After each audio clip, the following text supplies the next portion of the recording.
Imagine like a massive global tech conglomerate deciding they want better tax rates in Europe. Okay, yeah. But instead of hiring a team of lobbyists, they just go out and buy a private, cutting-edge military force. Oh, wow. Yeah, and they invade a sovereign nation and just install a new president who happens to be friendly to their supply chain. I mean, it sounds completely unhinged, Right. right? It sounds totally like science fiction. Yeah.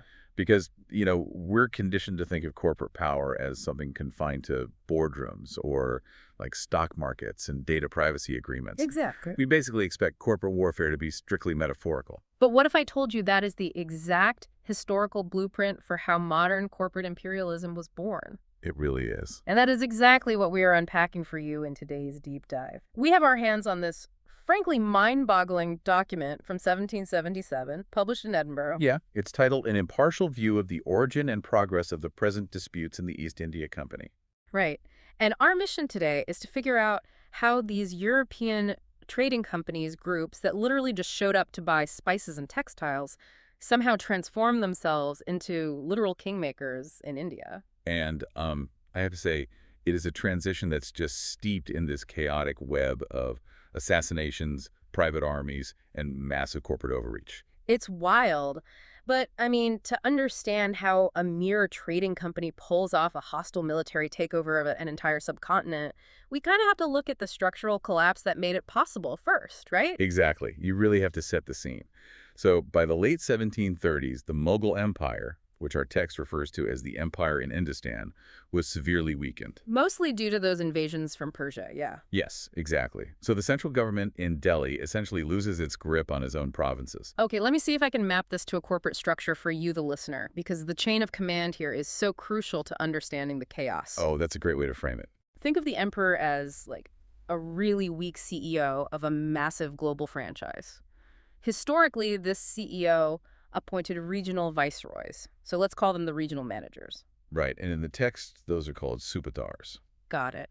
And then those regional managers appointed local deputies to run the day-to-day operations, the nabobs. It's a highly functional way to look at it. Yeah. Because what happens in the 1730s is that those regional managers and local deputies, they suddenly realize the CEO in Delhi no longer has the security forces to audit them.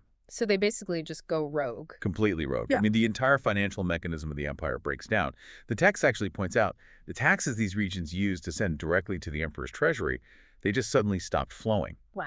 Yeah, they became what the text calls tributes, which is really just a polite word for, money you only pay if a bigger army forces you to. Right, like an extortion fee. Exactly. So the regional rulers became effectively independent. And when central authority just vanishes like that, the only remaining law is force. Which brings us to the first major player in our source, a guy named Chunda Sahib. And this is where I really want you to pay attention, because the sheer audacity of this guy sets the tone for everything that follows. Oh, absolutely. So in 1736, the king of a region called Trichinopoly dies, and you've got this messy succession dispute between the queen dowager and a prince. Classic succession crisis. Right. So the local nabob sees the chaos and sends an army, supposedly to help, but the guy actually commanding this army is Chunda Sahib. And Chunda Sahib has absolutely no intention of stabilizing the region. He fully intends to steal it. Yes. He shows up at the city gates, but the queen is suspicious, obviously. She locks the gates and refuses to let his army in. Smart move initially. Right. But then what does Chunda Sahib do? He stands at the gates and swears a solemn, sacred oath on the Quran. Wow. He tells the queen he has no bad intentions. He says he is just there to collect standard taxes, and he swears he will not harm her. He literally leverages her faith just to get the gates open. Which turns out to be a catastrophic mistake on her part. Because the very second his troops are inside, he bribes the local garrison, throws the queen in prison. And the text actually notes she dies of grief shortly after, and he just assumes total control of the kingdom. It's brutal. Hmm? And the author of our 1777 text spends significant time reflecting on this specific betrayal. It's a huge turning point. It is, because it wasn't just that he stole a kingdom. Yeah. It's that he used a sacred oath to do it. The text notes that, frauds and stratagems were becoming standard operating procedure here. Right. It normalized a culture where perjury, violence, and treachery were just everyday tools of statecraft. Just part of the job. Yeah. I mean, institutions rely on a baseline level of trust to function.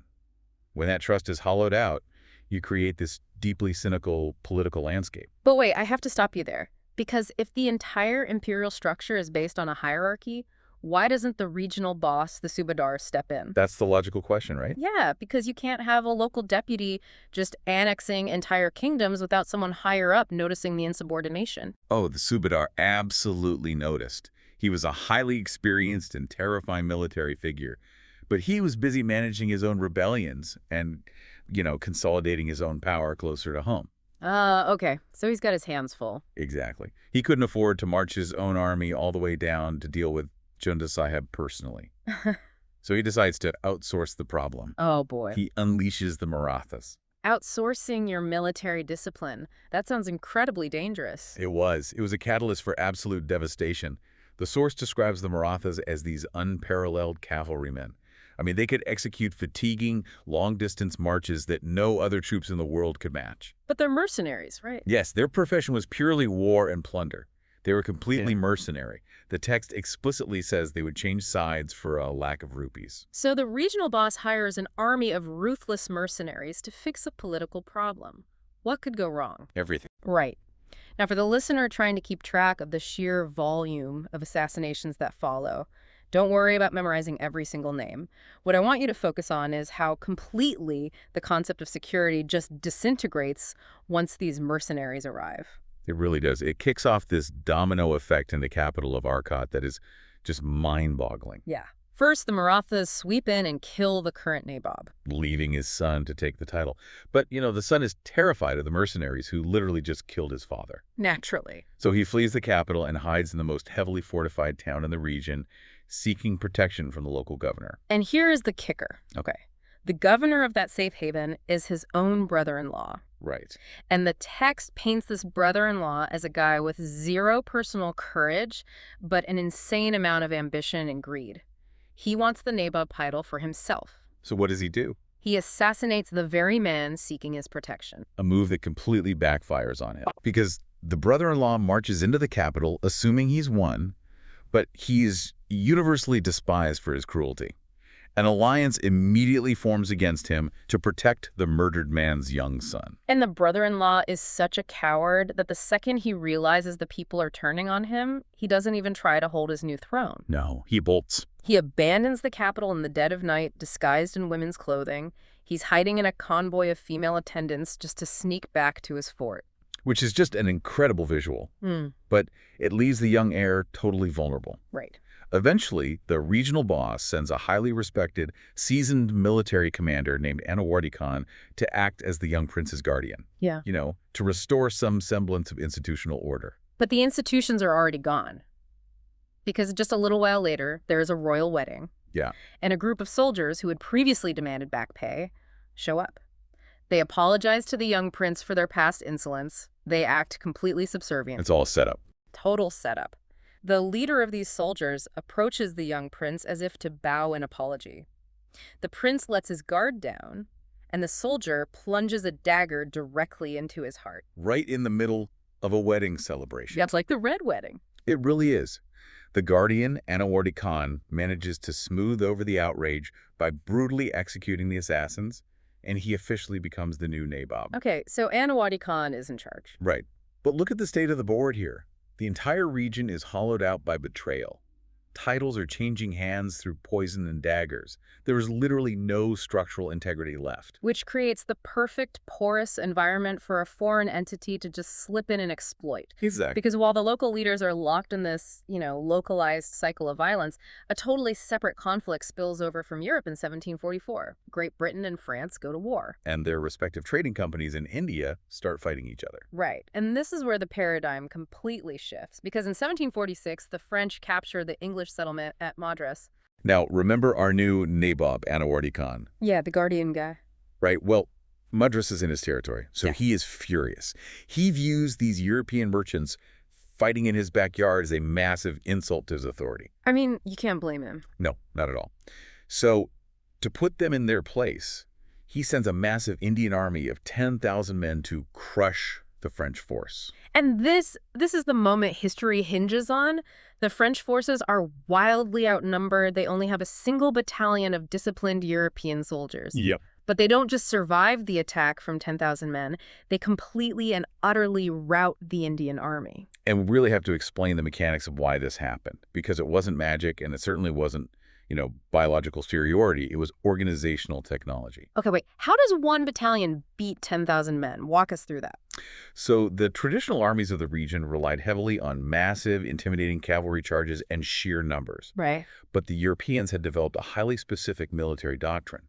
They used synchronized volley fire, meaning one rank fires while the other reloads, creating this never-ending wall of lead. Oh, wow. Yeah, and they also drilled relentlessly to form cohesive infantry squares. I mean, horses will not charge into a solid wall of bayonets and continuous gunfire. We just get spooked. Exactly. The Indian cavalry just broke against this discipline like water against a rock. So it's basically an assembly line of death. It replaces the individual bravery of a warrior with this cold, mechanized discipline. Precisely. And the psychological impact of this single skirmish must have been astronomical, because suddenly the French governor, a man named Mr. Dupleix, realizes that the massive numerical advantage of the local rulers is just an illusion. Yes. Dupleix realizes his trading company doesn't need to beg for favorable tariffs anymore. Right. With a few hundred well-drilled men, he suddenly possesses the ultimate trump card in regional politics. Here's where it gets really interesting, though. Now, I don't want you thinking the Europeans were all tactical geniuses. The source explicitly highlights an English operation in Tanjore that was just a total disaster, really just to show how clumsy this transition from merchant to military power could be. Oh yes, the English attempt to play kingmaker. They try to restore a deposed local king, entirely for territorial gain. Naturally. But they get hit by a monsoon, they lose a 74-gun ship and 750 men, and face massive local resistance. It's a mess, and they are so desperate to salvage the mission that they actually end up attacking a sacred temple, a pagoda, just to force a peace treaty. Which is incredibly taboo. Beyond taboo. Yeah. The priests inside surrender, and they ask only that the English stay out of the innermost sanctuary. The English agree, but the local army is so enraged by the sheer sacrilege of the English even occupying the outer walls that they attack in the middle of the night. Yeah, the English barely survive. They really do. They have to accept a tiny pension just to walk away. It was incredibly sloppy, pirate-like behavior. Which perfectly contrasts with what the French governor, Dupleix, is doing at the same time. While the English are blindly kicking down doors in Tanjore, Dupleix is acting like an institutional architect. He's playing chess. Exactly. Right. He decides to execute a hostile takeover of the entire political apparatus. So how does he do it? Well, a massive succession crisis presents itself. The old regional boss, the Subadar we talked about earlier, he finally dies. Okay. This triggers a massive civil war between his son, Nasr Singh, who is the rightful heir, and his grandson, Muzaffar Singh, who wants the throne. So son versus grandson. Right. And at the exact same time, Dupleix uses his leverage to free our old friend, the Oathbreaker, Chunda Sahib, from a Maratha prison. Oh, Chunda Sahib is back. Okay, let me make sure I'm seeing the board clearly here. Dupleix looks at all this chaos. He allies his French company with the rebellious grandson and with Chunda Sahib. Yeah. And he doesn't just send them a polite letter of support, right? He lends them his military assembly line, 400 highly disciplined European soldiers, and 2,000 locally trained sepoys. Exactly. And they march straight against the current Nabob, the Honorable Anawardi Khan, leading to the Battle of Amur. Right. Now, Anawardi Khan has deep entrenchments and 20,000 troops. But the French soldiers, who are highly motivated by the promise of corporate plunder, assault the trenches with terrifying discipline. They just keep coming. They are pushed back twice, but they just keep reforming and firing until the lines finally break. The source's description of Anawardi Khan in this moment is incredibly tragic. His army is crumbling all around him. He receives false intelligence that his own son has been killed. Just heartbreaking. Right. So filled with despair and rage, he scans the battlefield for Chunda Sahib, the man who engineered this entire rebellion. He spots him, refuses to retreat, and charges his elephant directly into the thickest part of the gunfire. Just a desperate final charge. Yeah, and a single musket shot pierces his heart and he dies right there on the field. And with his death, the corporate bet pays off astronomically for the French. The rebellious grandson takes the title of Subadar, and he makes Chunda Sahib the Nabob. So Dupleix's guys won. They did. And in return, they shower Dupleix with immense sums of cash and grant the French company the tax revenues of 81 towns around their headquarters. I mean, that is the ultimate return on investment. Dupleix financed a coup and got rich. He really did. But the rightful heir to the regional title, the son Nazarzing, is still alive. And he finally realizes that a European trading company just basically bought half his empire. He's not happy. No. So he marches down to crush them. And he brings an army of 300,000 men. Vast numbers of elephants, too. And 800 cannons. A force so overwhelmingly large that when the French troops see it massing near a place called Gingy, their mechanized discipline completely evaporates. I mean, who wouldn't panic? Exactly. 13 French officers resign their commissions on the spot in sheer terror. Wait, they just quit. Right there on the battlefield. The soldiers mutiny. It really looks like the end of Dupleix's grand strategy. Okay, I have to pause you here. Because if your corporate army is actively mutinying and you are staring down 300,000 angry soldiers, you have lost. You would think so. How does Dupleix possibly survive this? Because Dupleix understands something crucial. He realizes he isn't fighting a unified nation. He's fighting a fractured coalition that's held together only by greed. Okay. So the armies are stalled for 2 months because of heavy monsoon rains. Dupleix uses that time to deploy the most powerful weapon in corporate warfare: bribery. But wait, how does a guy with a mutinying army sitting in the mud afford to bribe an army of 300,000 men? Well, he doesn't have to bribe 300,000 men. He only has to bribe the specific generals holding the crucial flanks. He targets a group known as the Pitten Lords. These were commanders who were really only following the rightful heir because they were promised tax cuts, which the heir then failed to deliver. So they're already disgruntled. Very. And Dupleix doesn't need bags of gold up front. He issues the 18th century equivalent of corporate equity. What does that mean?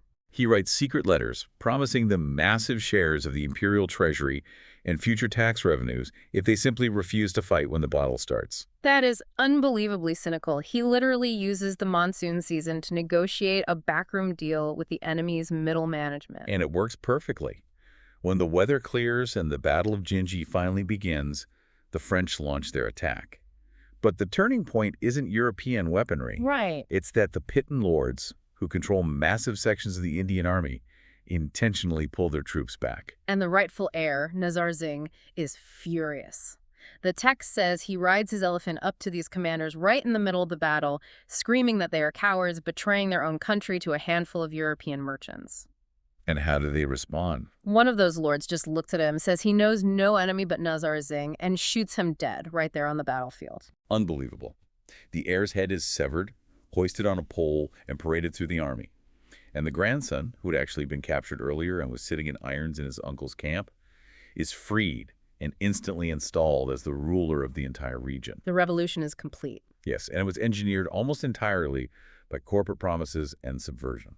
The payout for Dupleix is just staggering. The immense treasures of the dead heir are divided up. Dupleix personally receives massive chests of jewels and roughly 200,000 pounds in pure cash, which in the 18th century is an unfathomable fortune. It's astronomical. He successfully executed a leveraged buyout of an entire nation. But, the text offers a really profound warning here about the nature of alliances built purely on greed.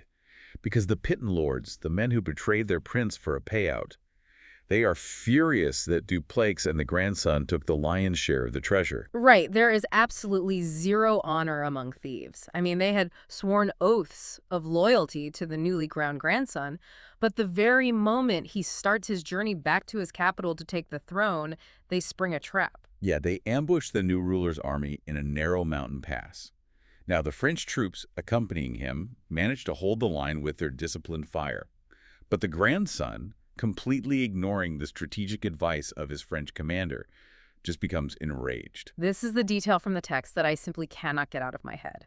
The grandson charges his elephant forward, completely abandoning his disciplined troops to personally hunt down the treacherous lords. A terrible idea. He literally engages in single combat on elephant back with one of the lords. And amidst this massive, chaotic clash of armor and animals, the lord throws a javelin with such precision that it goes straight through the grandson's forehead, directly into his brain, killing him instantly. It is a brutal, chaotic end to a saga that's really defined by pure ambition. The author of our text uses this exact moment to make a broader philosophical point, which is he argues that history, particularly in this era, is basically a melancholy register of frauds, crimes, and massacres. When institutions fall away, and unchecked ambition just takes over. The distinction between right and wrong is entirely discarded. Yeah. Men are reduced to the state of savage wolves. The lives of thousands and the stability of entire nations were sacrificed simply to feed the avarice of a few men. So if you're listening to this and wondering how a few trading companies eventually conquered the entirety of India, this is the blueprint. They didn't arrive with a massive invasion force. They arrived as merchants. They Exactly. found a political landscape where central authority had collapsed and local leaders were perfectly willing to sell out their neighbors for short-term gain. The Europeans introduced a mechanized assembly line of warfare and then used bottomless corporate coffers to finance coups, buy off generals, and turn regional rulers into expendable puppets who literally took javelins to the head for European profit. And it leaves us with a concept that feels uncomfortably relevant today. We spend a lot of time analyzing modern corporate power. How tech monopolies harvest our data, or how massive conglomerates lobby for favorable legislation. Right. But this history asks us to imagine a world where the barriers between state power and corporate profit completely dissolve. What happens when a multi-billion-dollar company decides that lobbying is just too slow and simply buys the military capacity to enforce its own business model on a sovereign nation? It's a scary thought. It really is. How different at its core is the ambition of the 18th century East India Company from the potential of the megacorporations of tomorrow? That is a deeply unsettling thought to walk away with. A massive thank you for joining us as we unpack this incredible historical document. Keep questioning the structures of power around you. And remember, sometimes the most ruthless corporate acquisitions don't happen on Wall Street. They happen on the battlefield. Catch you on the next deep dive.